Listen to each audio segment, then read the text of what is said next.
What's up, baseball fans? Welcome to another edition of Fair or Foul. I have a brand new co-host right here next to me. His name is Jose. Welcome, Jose. My other friend George stepped down from the podcast.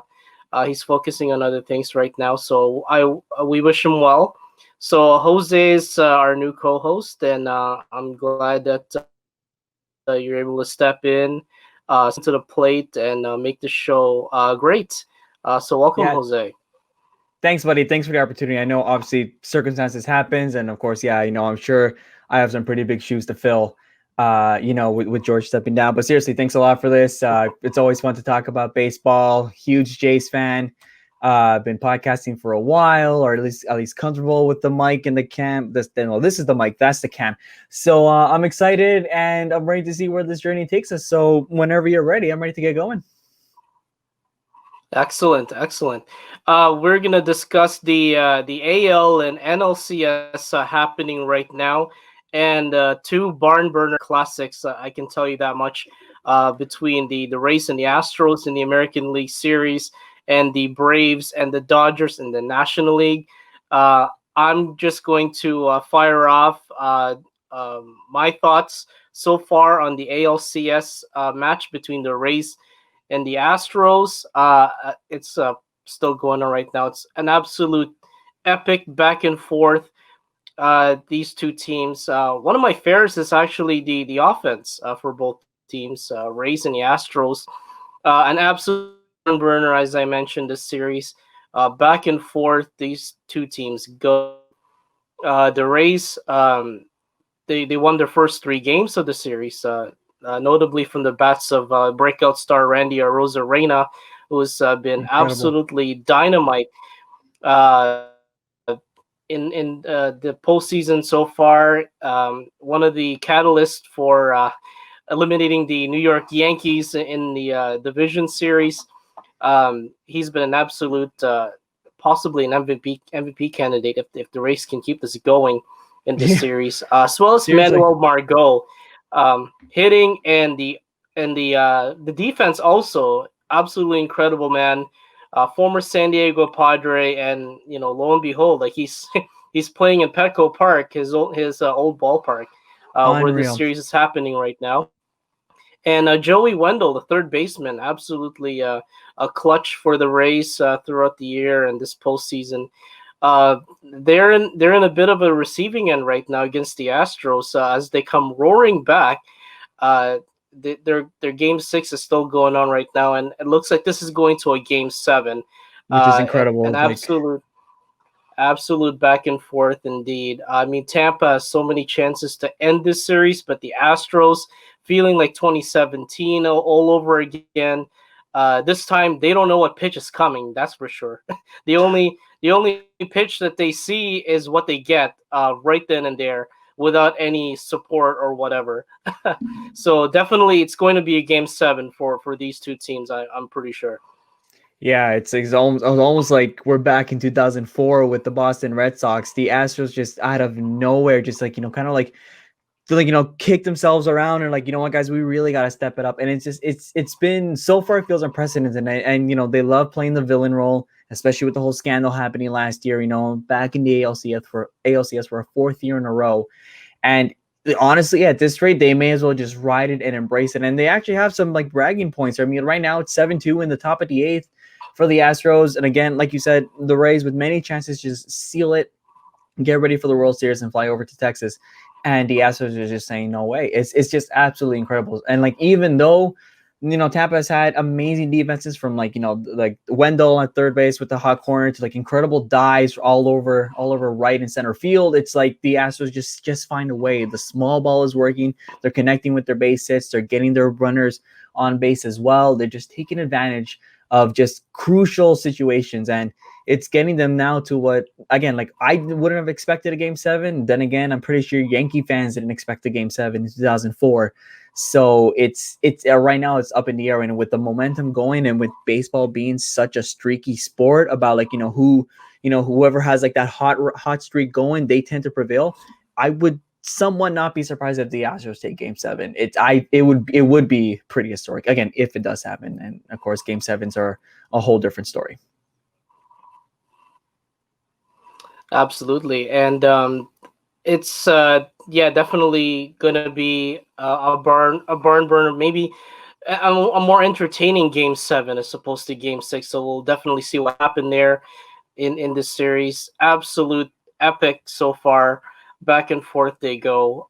For my fouls, like I'm pretty impressed with the Tampa Bay bullpen in leading up to this Game 6. However, they've struggled as of late with Nick Anderson giving up that home run in the previous game, and now well Diego Castillo was spotless throughout this postseason. Has given up his first two runs in Game 6, relieving Ian uh, Blake Snell, excuse me, for the race. They're on the receiving end of a deficit right now against he Snell got in the fourth inning, and Diego Castillo had to spin. But yeah, I mean, the bullpen for the Rays have been absolutely great leading up to Game 6, but it seems like they're struggling a little bit. So that's unfortunately a foul for me. But hopefully they'll recover come Game 7. And I know there's no days off in between for the two teams, and I know how Yeah, it's exhausting it is to play a 7 game series. So we'll definitely have to see how Kevin Cash is going to manage his pitching staff come Game 7. If it's going to be like a starter, beginning the first 3 innings of the game or whatnot, and then the bullpen steps right in again. I gotta tell you, like the bullpen right now is absolutely exhausted from playing every single game, especially oh, the big absolutely. three with Pete Fairbanks and Diego Castillo. The other foul for me, very interestingly enough, is Jose Altuve's defensive woes. What's up with that? 2015 MLB Gold Glove winner. He had a pretty off year, hitting 219 and only slugged 344 in the regular season. But in the first a couple of games in this ALCS, his defense has been a little off. Um, Two throwing errors to first baseman Yuli Gurriel was costly for the Astros in Game 3, and then another um, throwing error in the next game that led to a 3-0 series lead for Tampa Bay. Although his defensive woes has possibly left him. He's redeemed himself in this game, in this current Game 6 right now. So he's part of the Astros burst of offense right now to redeem himself from all his mistakes. So I got to give him that though. Like the Astros are always resilient in what they do, despite all of the controversy and all the dislike that they've had to go through this offseason. They're extremely resilient. They're in the zone right now, so definitely it's going to be a challenge for a Game 7 indeed. Yeah, and I think the one thing that you really hit the nail on the head is the days off, or the lack thereof of days off. And like in a normal season, you only realize that days off are only for just to travel. That's it. If they need to go back home, or if they need to, jump to a different city, that's really the only time. Because let's face it, baseball is not a sport that's as athletically driven as, let's say, baseball, as let's say, hockey, basketball, soccer. You know what I mean? Like they need their days off because of how often they're running up and down the court, on the ice, on the pitch, how often they're being consistently pushed. And in a game, and in baseball, like it's not like, people are standing in the outfield, they're standing in base waiting to see if a pitch is going to come their way, if a ball is going to come their way. So it's interesting to know, and it's interesting to see that yes, baseball is a sport that you can play consecutively. I originally thought there were days off until it clicked throughout this in the middle of the series. I'm like, oh wait, there is no days off at all. And yes, game 7, if well again, like you said, it's most likely happening with the 7-2 lead, will happen tomorrow. It's like 7 days straight of baseball, which of course is a dream of any baseball fan. Don't get me wrong, that sounds amazing, right? But and yeah, and of course, everybody's playing, but I think when it comes to players on the field, there is nobody I think that plays a lot like tough, like that, like uses a lot more energy than pitching, because you got to throw those 90 plus fastballs, or get the curves in, get the sliders, your off speeds, whatever. They really have to focus and hone in, and so when you use that excessively, it can really take a toll. Starters, they get their 4 to 5 day rest depending on the situation. For the most part, 5. For bullpen pitchers, it's okay, I got to see the situation.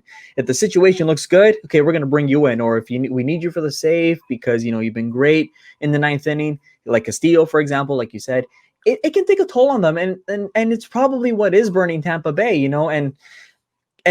Which is again like a big break for the Astros, who see that and just continue to pile on. Blake Snell, you can see when he was pulled early, kind of swearing at Kevin Cash, saying, "What the heck is your problem?" Is to keep it PG.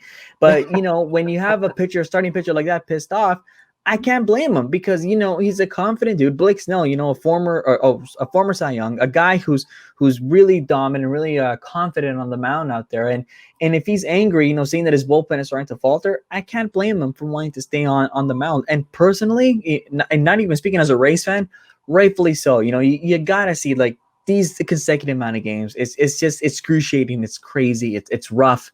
And from here, they may have. I mean, if they won today, they would have had a couple days rest, because they had to fly over to Texas to Globe like for the World Series, where they await either the Braves or the Dodgers, and that would have been nice for them to kind of boost up. But look again, at this rate, another extra game could bite them, and ultimately could cost them a game 7 for the most part. And as for Altuve, as you were mentioning, I was seeing memes saying that he should be called Altuve 4E4 for all the situation. Kind of reminding me of Elvis Andrus in the 2015 American League Division Series.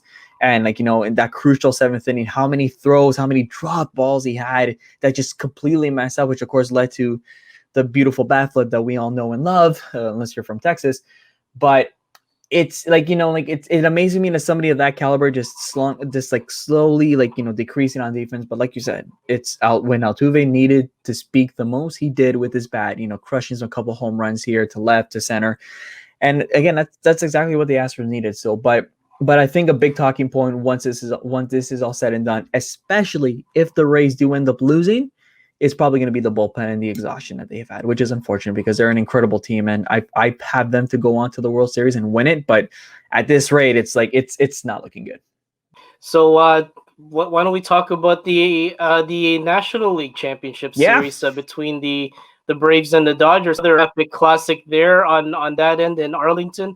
So, what are your fares and fouls about the series? First of all, I think I'm going to start with the foul, and it's like the amount of fans that are there. It's like, what's the point of a bubble if you're going to include fans in the stands? I get it. I get it. You want your fans there, and I get it. It's a lively atmosphere. I know it can be a bit tiring to pipe in noise, but still, given the pandemic that we're in, it's still a little bit iffy, and it just kind of defeats the purpose of a bubble. But that's a light foul. I'm mainly going to talk about the fares, and the fares, one of my biggest fares, it's the offense from both sides, but especially the Braves. Like Freddie Freeman, for example, he had a home run in the first 2 games, slashing 429, 529, 929. This guy is like the heart of the Braves in a sense. He's been with the club since 2010, had his first playoff experience in 2012, suffered through rebuilds, and finally reaching here. It's so big for him, and to know he's having a great series so far, it's really comforting for a guy like Freddie Freeman, good old Canadian. Good on him on that. Ozzy Albies as well, coming up big with homers. He had a couple in the first 2 games as well. But again, I think another massive talking point, of course, is what happened in Game 3 with the Dodgers, down 2-0, and they just snapped. They freaked out. They said, "Forget this. We need to make a statement." 11 runs in the first inning, which is a postseason first. Never happened in MLB postseason history of a team to score 11 runs in one inning. The Dodgers did it themselves in the regular season. And of course, that last came on August 8th, 1954 against the Cincinnati Reds. So we're going way back how long it's been since the Dodgers just imploded like that. And what better time to implode than during the NLCS. But that also gets me to go to my foul, and it's their response in Game 4, especially with Clayton Kershaw. And when you see a whole bunch of jokes about Clayton Kershaw about like how he just doesn't perform well in October. He doesn't like come out strong. Kind of reminds me of David Price when it came to his playoff days earlier in his career, how like he just couldn't get over that hump. And I think at one point David Price 7 straight consecutive losses in the postseason. And Kershaw, while he doesn't have that record, it's still we need you to do something big, and he just did not deliver. It's seven hits, 4 earned runs. It just amazes me, when you need Kershaw big, was scratched for Game 2 because of the injury.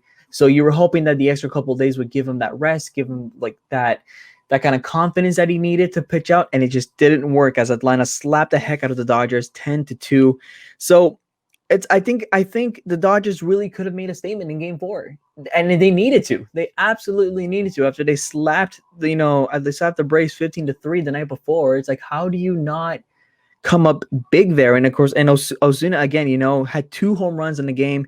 He was 4 for 5 on the night with 4 RBIs. Again, offense is such a big story with the NLCS, and I think it's just unfortunate that the Dodgers just couldn't come up big. And now, of course, tonight they face elimination, down 3-1.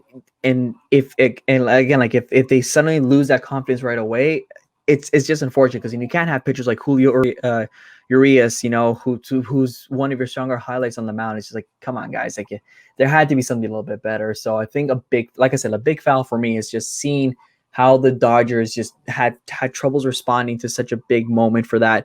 I mean, they do know how to crawl back, 8-7 in Game 2, but it just feels like they're not there's just something missing from there, and believe me, the offense is trying. Muncy, Seager, they've been hitting homers as well. Peterson, Reels, they're all coming in clutch as well, especially in that Game 3.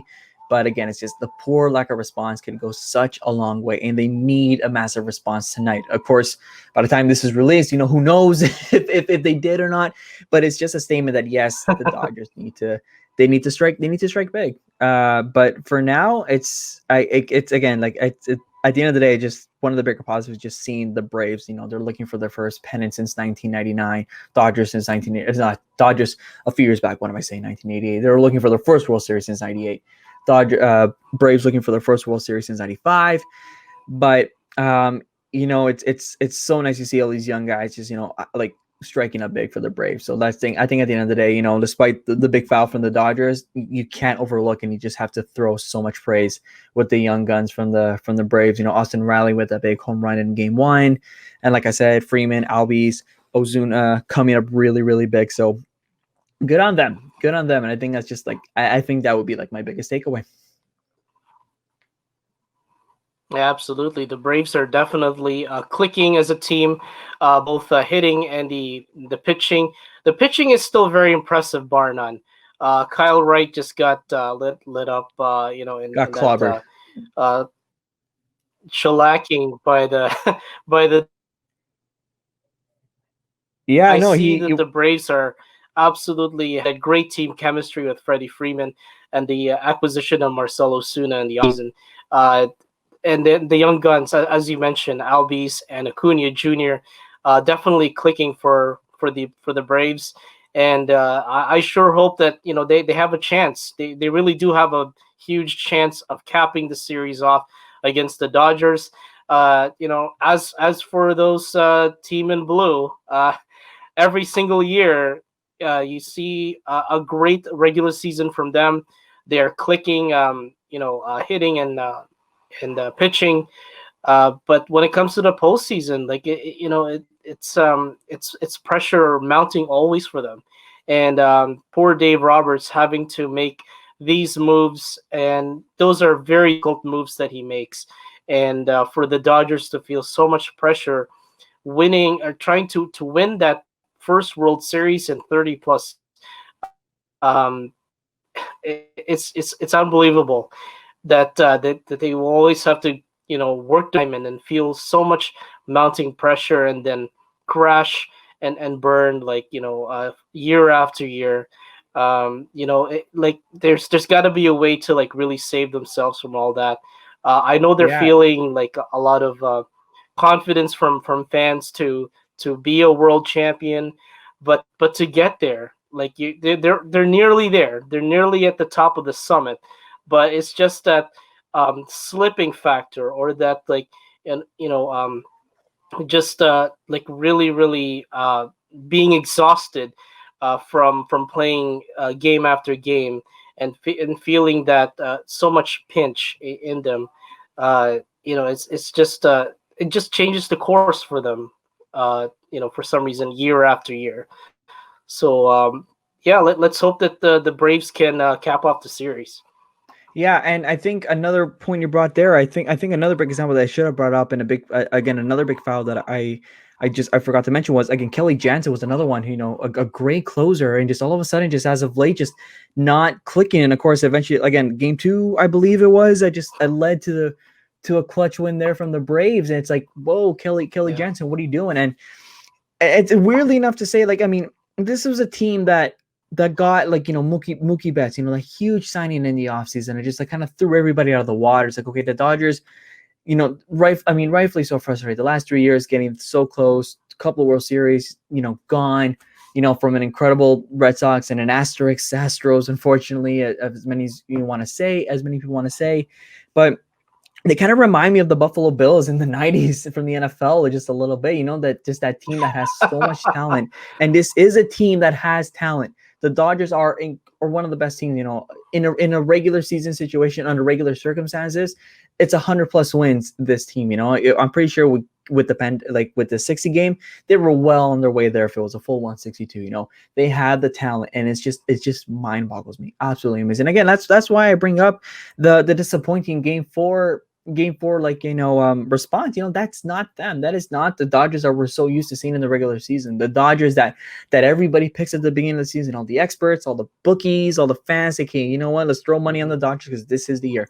And I feel bad for Dodgers fans because if that happened to the Blue Jays, given I'm a big Jays fan, I'd be frustrated. You're right there, and I'm just getting worried for guys like Kershaw. Mookie Betts still has many years to go, right? But when you look at guys like Kershaw, that window is just closing little, like more and more as the years go by. And it's unfortunate that this team now is looking at how much years do they have left before the window completely closes. And I don't know, I don't think it will for a little while, but at the same time, it's also on your mind because, who can forget like Dave Roberts was also like in consideration for being to be fired at the end of last season. Eventually said, we're going to hang on to him. And here he is again now in such a deep playoff run. And now again, as I look at the score now, it's already 1-0 Atlanta in the bottom of the in the top of the second. It's already 1-0 Atlanta. I'm like, great. This is not what we need. So I really hope that at some point, and it's not thinking I'm a Dodgers fan, like not like it's just for the story and for the sake of their fans, so they don't go crazy, so they don't burn down Los Angeles. Bring them that title that they've been craving for 32 years. It's been 32 years. Yeah, 32 years.